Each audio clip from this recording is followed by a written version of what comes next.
আমরা সকলে একটু পিছনে যাই, তাহলে ব্যানারটা দেখা যাবে, ওলামা একরামদের বক্তব্যগুলো সুন্দরভাবে আসবে। আমরা একটু সকলে সহযোগিতা করি, সকলে একটু পিছনে যান, আর একটু পিছনে চলে যাই। নাহমাদুহু ওয়া নুসাল্লি আলা রাসূলিহিল কারীম, আম্মা বা'দ, আউযু বিল্লাহি মিনাশ শাইতানির রাজীম, বিসমিল্লাহির রহমানির রহিম। ইউরিদুনা লিইউতফিউ নূরাল্লাহ বিআফওয়াহিহিম ওয়াল্লাহু মুতিম্মু নূরিহি ওয়ালাউ কারিহাল কাফিরুন। উপস্থিত আজকে তেজগাঁও ইমাম ঐক্য ওলামা পরিষদের এবং হেফাজতে ইসলামের আহ্বানকৃত ডাকে আমরা সমবেত হয়েছি। আমাদের এখানে একটি দাবি, ইসলাম বিরোধী কোন নীতি এই দেশে বাস্তবায়ন করার দুঃসাহসকে দেখাবেন না। কোরআনের আয়াতে আল্লাহ তাআলা বলছেন, তোমরা আল্লাহর প্রজ্বলিত নূরকে নিভিয়ে দিতে চাও, আল্লাহ তার নূরকে অবশ্যই আলোকিত করবেন।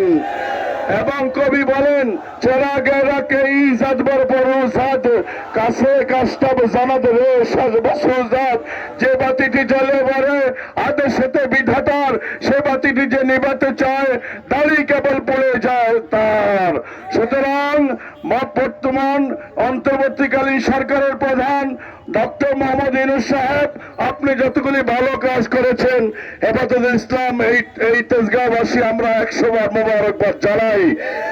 কিন্তু নারী সংস্কার কমিশন সংস্কারের নামে আপনার কাছে যে 10টি কোরআন হাদিস সাংঘর্ষিক বিষয় দেওয়া হয়েছে, এগুলি প্রত্যেকটি কোরআনের নুসুস কোরআনীয় সুবতের বিরোধী। তাহলে কোরআন নিয়ে যে যুগে যুগে যেই কোন রকম ব্যস্কম করেছেন, তারা এই জমিনে সঠিক থাকতে পারে নাই। মুফতি আমিনী সাহেবের কথা আপনাদের মনে আছে তো? সেই দিন সেই নারী নীতি কিন্তু আস্থা করে নিক্ষিপ্ত হয়েছিল, এবং ইসলাম যে 1444 বছর আগে যে সিদ্ধান্ত দিয়েছেন, এই সিদ্ধান্তে কলম দেওয়ার সাহস আল্লাহর জমিনে কারণ নাই। আর যদি বর্তমান সরকার, আপনি যদি নাস্তিক্যবাদী মতাদর্শকে মেনে নিয়েন, এই বিগত সরকারের প্রশিষ্টের দোষকদের কথা মানেন এবং নারী নীতি এগুলি বাস্তবায়ন করেন, তাহলে সেই ফ্যাসিস্ট সরকার হাসিনার যেই পরিণতি, আপনাদের সেই পরিণত হবে।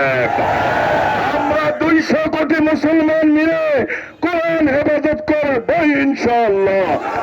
নাসরুম মিনাল্লাহ ওয়া ফাতহুন করিব। এ পর্যায়ে সংক্ষিপ্ত বক্তব্য দিচ্ছেন তেজগাঁও পূর্ব